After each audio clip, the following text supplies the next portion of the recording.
পুরো social media কিন্তু এখন মাংস ভাতের জয় কাঁপছে। তবে বাবা আমার কিন্তু ওসব নিয়ে মাথা ব্যথা নেই। আমি ভাবলাম যে তেল ছাড়া কীভাবে একটু ড্রামস্টিক বা এই ধরনের চিকেন বানানো যায়। একটা স্ন্যাক্স বলতে পারেন, কিন্তু খেতে অসাধারণ হয়, একদম তেল না দিলেও চলে। তার জন্য যেটা করব, প্রথমে একটা ফ্রাইং প্যান নিয়েছি, তার মধ্যে আমি কতগুলো গোলমরিচ, একটু দারচিনি, দুটো এলাচ আর একটু লবঙ্গ দিয়ে এটাকে হালকা আমি ভেজে নেবো বা একটু রোস্ট করে নেবো। রোস্ট করে নেওয়ার পর এটাকে ঠান্ডা করে শিলে ভালো করে গুঁড়ো করে নেবো। আর এখানে কয়েক কোয়া রসুন, একটু আদা, দুটো কাঁচা লঙ্কা, কিছুটা পুদিনা আর কিছুটা ধনে দিয়ে এটাকেও ভালো করে শিলে বেটে নেবো, না ধনে পাতা আর কি। তারপর ড্রামস্টিকগুলোকে ভালো করে ধুয়ে নিয়ে জল ঝেড়ে এর মধ্যে নুন, লেবুর রস ভালো করে মেখে নেবো। মাখা হয়ে গেলে আগে থেকে জল ঝেড়ে রাখা টক দই এখানে আমি 1 চামচ দিয়েছি, একটু বড় চামচের আর কি।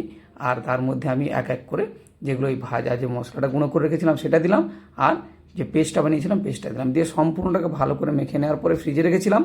ফ্রিজ থেকে ঘন্টা 2-3 পরে বের করে এর মধ্যে আমি একটু বাটার দিয়েছি, আপনারা না দিতেও পারেন, কোনো অসুবিধা নেই। তারপর আগে থেকে একটা গরম করে রাখা স্টিমারের মধ্যে এক এক করে আমি এগুলো সাজিয়ে দিলাম, আর ওপরে এই মশলাটা ভালো করে দিয়ে সুন্দর করে সাজিয়ে দিয়ে ঢেকে ঠিক 40 মিনিট মতো ভাপিয়ে নিন একদম লো হিটে। ব্যাস তৈরি হয়ে গেল একদম সুন্দর তেল ছাড়া দারুণ ড্রামস্টিক। এটা একবার খেয়ে দেখবেন, অসাধারণ সুন্দর খেতে হয়। আর যাকে দেবেন তাকে যদি না বলে দেন, সে কিছুতেই বুঝতে পারবে না যে এটা তেল ছাড়া বানানো হয়েছে।